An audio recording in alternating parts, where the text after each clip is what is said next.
Good afternoon, class. I'm going to be showing you this video about what we're going to be doing tomorrow. We're going to be starting our paleontology unit. So I want you guys to think about, what is a paleontologist? What do they do? Our goal of this lesson is to create a dinosaur research project.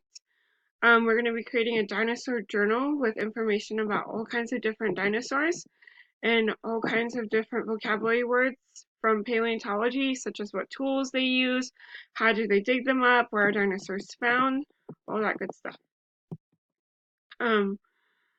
So here we have an example of what a T-Rex actually looks like. T-Rexes have 6-inch long down feathers. Down feathers are like the really fluffy feathers, so if you imagine a baby chick, take those fluffy feathers and put them on the T-Rex, that's what he actually looked like. And T-Rexes couldn't roar. They made low grunting sounds like an alligator or crocodile. Some dinosaurs could even sound like ducks. So I'm excited to teach you guys about this. Here's some famous paleontologists. Robert Bacher, he was the first one to say that dinosaurs had feathers. And here's another paleontologist digging up a dinosaur bone or skeleton.